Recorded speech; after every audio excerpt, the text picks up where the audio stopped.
Assalamualaikum warahmatullahi wabarakatuh. A'udzu billahi samii'il 'aliim minasyaitonir rajim. Bismillahirrahmanirrahim. Alhamdulillahi rabbil alamin wa bihi nasta'in ala umurid dunya waddin. Wassalatu wassalamu ala asyrafil anbiya'i wal mursalin sayyidina Muhammadin wa ala alihi at-tahirin wa ashabihil akramin wa man tabi'ahum bi ihsanin ila yaumiddin.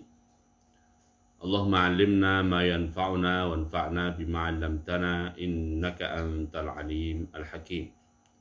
Rabbana zidna 'ilma warzuqna fahma. Rabbana atina min ladunka rahmah wa hayyi' lana min amrina rasyada. Allahumma hdina li ahsanil akhlaq la yahdi li ahsaniha illa anta. Wasrif 'anna sayyi'aha la yasrifu 'anna sayyi'aha illa anta. Allahumma ati nufusana taqwaha wa zakkiha anta khairu man zakkaha anta waliyuha wa maulaha. Allahumma rabba Jibril wa Mikail wa Israfil fatiras samawati wal ard alimal ghaibi wa syahadah anta tahkumu baina ibadika fima kanu fihi yakhtalifun. Ihdina lima ikhtalifa fihi minal haqqi bi'idhnik fa innaka tahdi man tasha'u ila siratin mustaqim. Allahumma arhamna bil Qur'an waj'alhu lana imaman wa nuran wa hudan wa rahmah. Allahumma dhakkirna minhuma nussina wa 'allimna minhuma jahilna warzuqna tilawatahu ana al-laili wa ana an-nahar bi rahmatika ya arhamar rahimin. Allahumma inna abidik banu imaik nawasina biyadik madin fina hukmuk adlun fina qada'uk.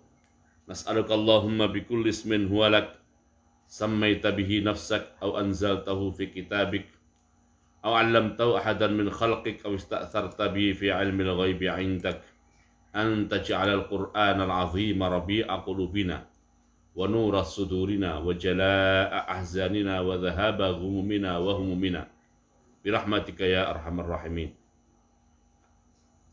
Allahumma ighfir lana wa liwalidina wa limasyayikhina wa limasyayikhihim wa lil hadirin was sami'in. Bapak Ibu dan juga pemirsa dimanapun berada yang dimuliakan Allah SWT, alhamdulillah wa syukurillah, pagi hari ini kembali kita dipertemukan oleh Allah SWT di seri ngaji kitab. Kita mohon, berharap dan berdoa kepada Allah SWT, semoga pada pengajian di pagi hari ini Allah SWT berkenan memberikan taufik, hidayah, ilmu dan juga pemahaman kepada kita semua. Dan semoga apa yang kita pelajari, apa yang kita pahami, apa yang menjadi ilmu kita menjadi ilmu yang bermanfaat fid dini wa dunya wal akhirah, untuk diri kita, untuk keluarga kita, dan untuk masyarakat kita. Amin ya rabbal alamin. Bapak Ibu dan juga pemirsa dimanapun berada yang dimuliakan Allah SWT, pagi ini insya Allah kita mengaji tafsir. Kitab yang kita baca adalah Tafsir Al-Jalalain, dan pelajaran kita pagi hari ini insya Allah adalah Surat Al-Kautsar. Surat Al-Kautsar.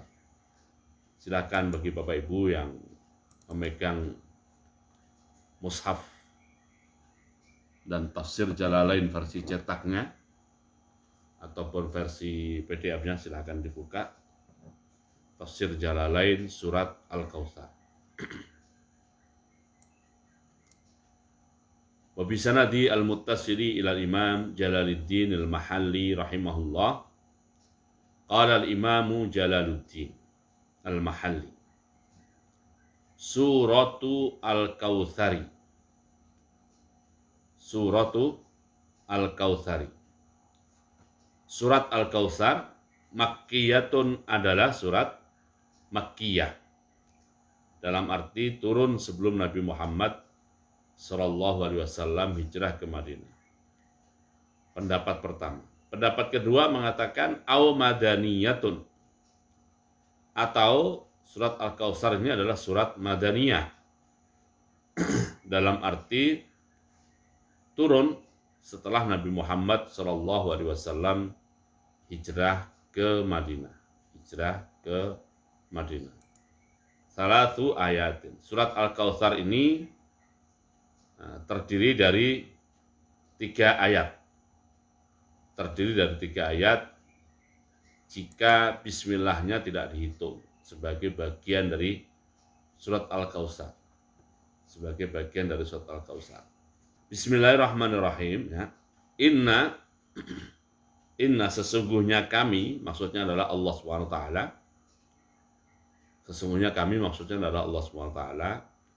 A'toina telah memberikan kepada kamu ya Muhammadu wahai Muhammad al-Kautsara, memberikan al-Kautsar.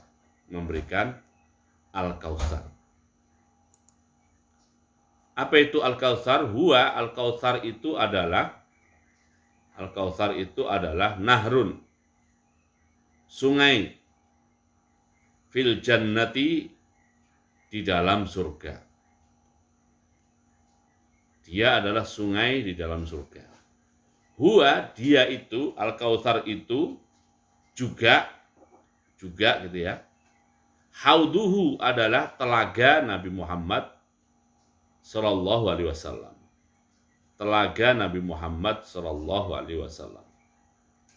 Taridu datang ya. Alaihi kepada hauduhu itu umatnya Nabi Muhammad sallallahu alaihi wasallam.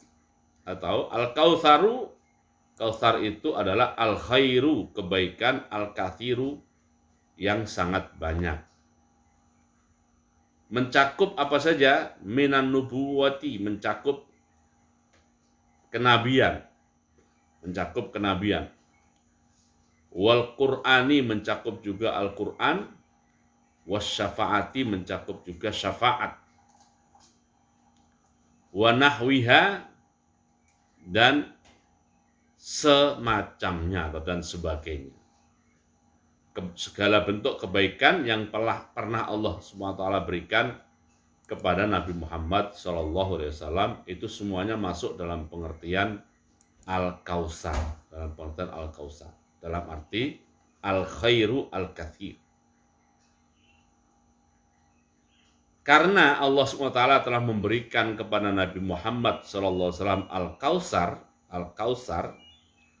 maka konsekuensinya adalah fasolli, lakukanlah sholat wahai Muhammad, lirabbika, dengan tulus ikhlas untuk Tuhanmu, sholata idin nahri, yaitu sholat Idul Adha, Wanhar, dan sembelihlah nusukaka, kurbanmu.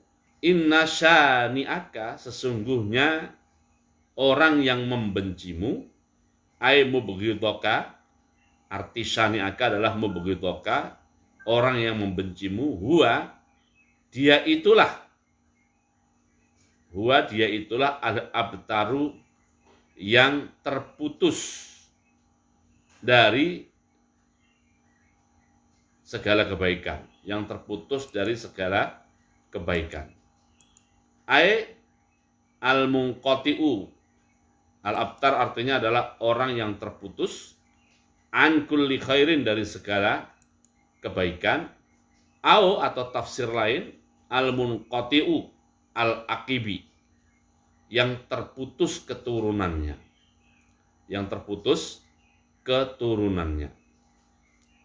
Qala Imam Jalaluddin Al-Mahalli rahimahullah, nazalat, surat ini turun, fil asi, tidak pakai ya, shotnya nggak pakai ya.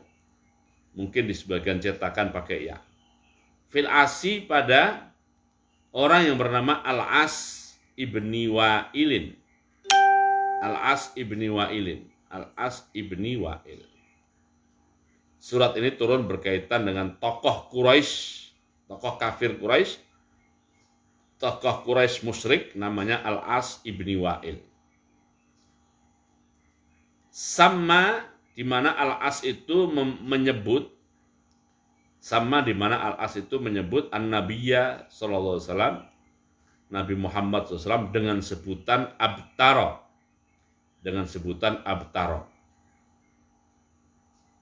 Orang yang terputus keturunannya. Yang pertama kali memberikan sebutan atau gelar Abtaro dan dialamatkan kepada Nabi Muhammad SAW namanya Al-As ibn Wa'il. Lalu orang-orang kafir Quraisy, orang-orang musyrik, orang-orang yang membenci Nabi Muhammad SAW, mereka sangat senang menyebut Nabi Muhammad SAW dengan sebutan Abtaro. Kapan itu sebutan itu disematkan oleh Al-As ibni Wa'il kepada Nabi Muhammad SAW? Inda mauti ibnihi, saat kematian putra beliau sallallahu alaihi wasallam yang Al-Qasimi bernama Al-Qasim. Saat putra beliau bernama Al-Qasim wafat atau meninggal dunia. Bapak, Ibu, dan juga pemirsa dimanapun berada yang dimuliakan Allah SWT, inilah surat terpendek yang ada di dalam Al-Quran. Surat terpendek yang ada di dalam Al-Quran. Jumlah ayatnya kalau tidak menghitung bismillah adalah 3. Nah, ya kalau dihitung dengan bismillahnya berarti 4. Di dalam Al-Quran ada surat lain juga yang ayatnya cuma 3. Umpamanya surat Wal Asri, itu ayatnya juga 3. Tapi jumlah huruf surat Al Asri lebih banyak daripada jumlah huruf surat Al-Kautsar. Jadi yang terpendek memang masih Al-Kautsar. Ya, Al-Kautsar. Bapak, Ibu, dan juga pemirsa yang dimuliakan Allah Subhanahu wa taala, dari apa yang kita baca tentang tafsir surat Al-Kautsar yang dilakukan oleh Al-Imam Jalaluddin Al-Mahalli rahimahullah itu, ya, ada beberapa bagian yang perlu kita dalami, ya. Yang pertama adalah tentang apakah surat ini turun sebelum Nabi Muhammad SAW hijrah ataukah setelah Nabi Muhammad SAW hijrah. Dengan bahasa lain, surat Al-Kautsar ini Makkiyah atau Madaniyah. Nah, apa yang dilakukan oleh Imam Mahalli di sini, ya, menyebutkan dua pendapat. Kalimat au di sini menunjukkan bahwa ada dua pendapat ulama.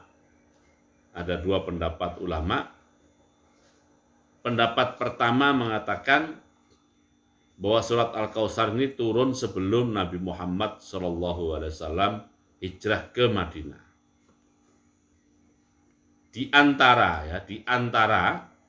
argumen ulama yang berpendapat bahwa Al-Kautsar turun sebelum Nabi Muhammad SAW hijrah ke Madinah adalah di sini ada kisah yang berkaitan dengan, silakan dilihat di sini, ya, yang saya blok itu, ya, di layar Bapak Ibu, ya. Ada kisah yang berkaitan dengan tokoh namanya Al-As ibni Wa'il. Ini tokoh kafir musyrikin Mekah. Dan ada momentum namanya kematian Al-Qasim. Putra Nabi Muhammad SAW. Momentum kematian Al-Qasim ibni Muhammad SAW ini, momentum itu terjadi di Mekah. Lalu atas peristiwa itu dikomentari oleh tokoh Quraisy Mekah yang namanya Al-As ibni Wa'il. Dari adanya cerita ini dan oleh Al-Imam Jalaluddin Al-Mahalli, cerita ini sekaligus juga menjadi sabab nuzul turunnya surat Al-Kautsar. Maka dari cerita ini bisa dipahami surat Al-Kautsar ini turun sebelum Nabi Muhammad SAW hijrah ke Madinah, atau turun pada saat Nabi Muhammad SAW masih berada di Mekah. Karenanya surat Al-Kautsar itu tergolong atau terhitung sebagai surat Makkiyah, surat Makkiyah. Itu pendapat pertama ya. Pendapat kedua mengatakan bahwa surat Al-Kautsar ini adalah surat Madaniyah. Adalah surat Madaniyah. Makanya Imam Mahali mengatakan au madaniyatun, atau surat yang turun setelah Nabi Muhammad SAW hijrah ke Madinah. Dengan bahasa lain, turun setelah Nabi Muhammad SAW berada di Madinah. Karenanya terhitung sebagai surat Madaniyah. Sebagai surat Madaniyah. Di antara alasan ulama yang berpendapat bahwa surat Al-Kautsar ini adalah surat Madaniyah, karena di surat Al-Kautsar ini ada perintah Allah untuk sholat Idul Adha dan perintah untuk menyembelih kurban. Ada perintah untuk sholat Idul Adha dan juga perintah untuk menyembelih kurban. Ya. Perintah untuk menyembelih kurban. Yaitu pada ayat 2, pada firman Allah SWT, fasalli li rabbika wanhar. Fasalli li rabbika wanhar. Nah, Imam Jalaluddin Al-Mahalli rahimahullah dalam kitab tafsir Jalalainnya ini, beliau mengartikan fasalli li rabbika itu adalah sholat Idul Nahri atau sholat Idul Adha. Dan wanhar diartikan adalah perintah untuk menyembelih kurban. Perintah untuk menyembelih kurban. Sedangkan perintah untuk menyembelih kurban dan untuk melakukan sholat Idul Adha itu terjadi pada tahun 1 Hijriah. Terjadi pada tahun 1 Hijriah. Nah, kalimat 1 Hijriah itu menunjukkan berarti Nabi Muhammad SAW sudah hijrah ke Madinah. Sudah hijrah ke Madinah. Nah, Bapak Ibu dan juga pemirsa yang dimuliakan Allah Ta'ala, dari keterangan yang saya sampaikan tadi bahwa pada saat ulama itu berpendapat surat tertentu itu Makkiyah atau Madaniyah, itu mereka juga pendapatnya itu didasarkan pada argumen atau pada dalil. Argumen atau dalil ya. Nah, itu tadi masing-masing mengemukakan dalil. Nah, apa urgensi pembahasan Makkiyah dan Madaniyah di awal surat ini ya? Urgensinya nanti adalah kalau misalnya ada tema-tema, misalnya gitu ya, nanti ada tema-tema yang berbicara tentang satu hukum yang sama, berbicara tentang satu hukum sama, tetapi atau ada ayat yang membicara tentang tema yang sama, namun sepertinya kok ada kontradiksi, maka pelajaran tentang Makkiyah atau Madaniyah ini, di mana untuk menetapkan Makkiyah atau Madaniyah harus menggunakan dalil, itu akan menjadi alat untuk menilai mana yang turun duluan dan mana yang turun belakangan. Turun di Mekah itu artinya turun duluan, dan turun di Madinah artinya turun belakangan.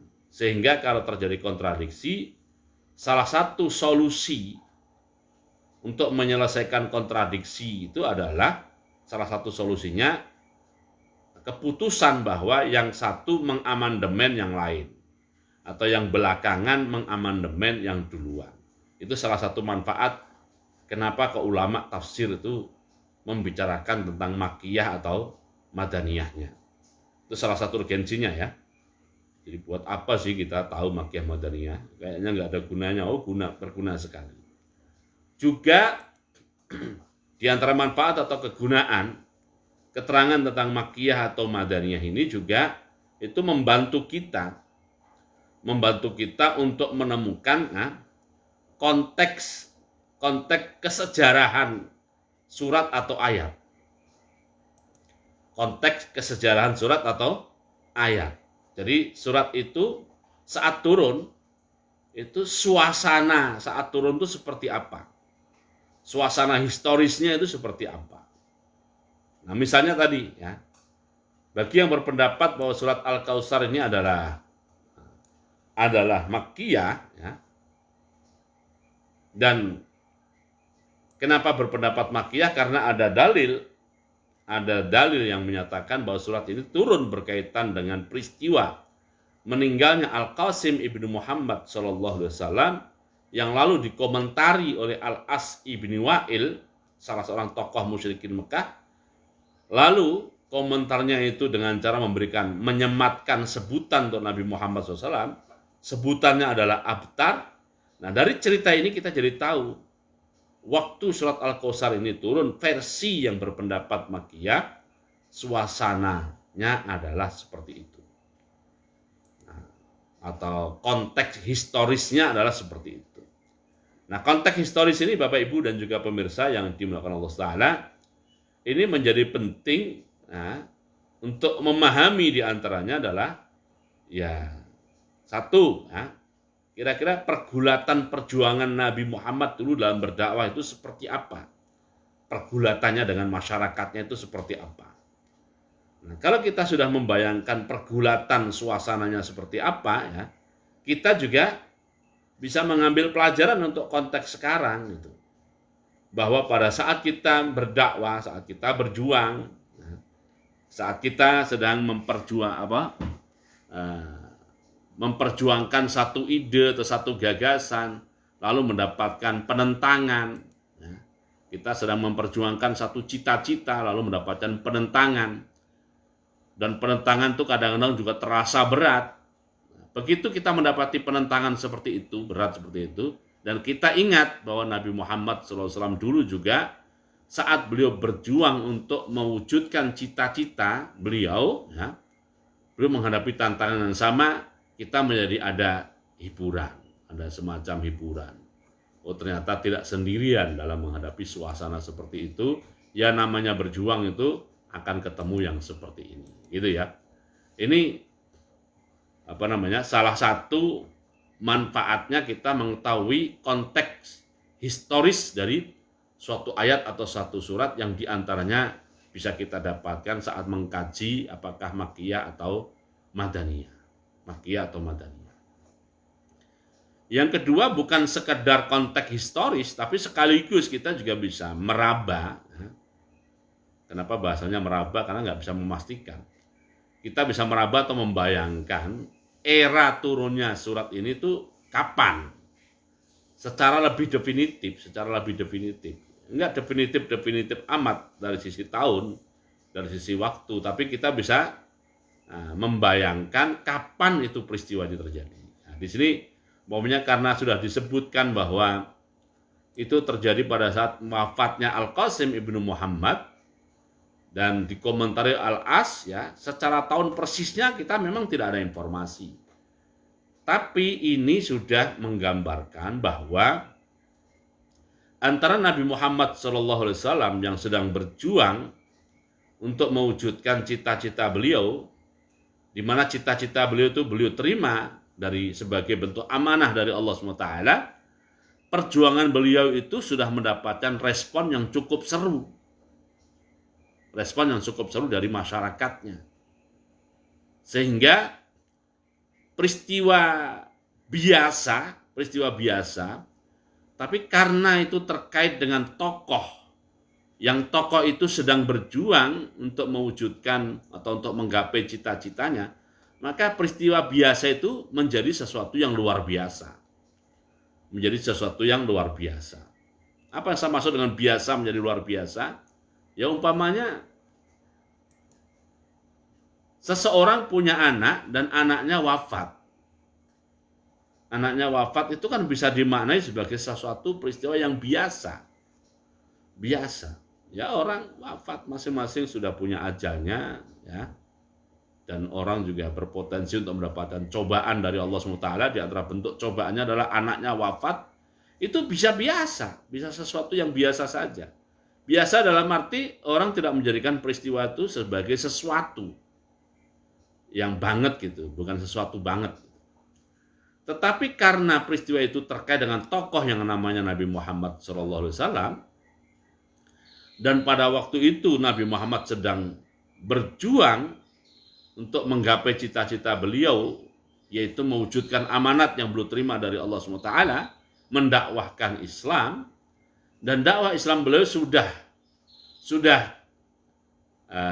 posisinya sudah terang-terangan, istilahnya jahriyah, dan juga jamaahiriyah, sudah disampaikan secara terbuka kepada publik, dan sudah mendapatkan respon dari publik. Dan respon publik itu terbelah menjadi dua. Ada respon yang menerima menjadi pengikut Nabi Muhammad SAW, dan ada respon yang tidak menerima, bahkan memusuhi. Lalu respon mereka yang menerima itu berusaha untuk meluaskan cakupan, pihak yang menerima dakwah Nabi Muhammad, dan juga respon yang tidak menerima juga berusaha untuk memobilisasi. Karena kebetulan mereka punya kuasa. Mereka yang pegang remote kekuasaan di masyarakatnya. Mereka yang pegang remote kekuasaan itu juga berusaha memobilisasi seluruh potensi kekuatannya untuk sebisa mungkin menyerang pihak-pihak yang menerima dakwah, khususnya adalah tokoh utamanya yaitu Nabi Muhammad SAW itu sendiri.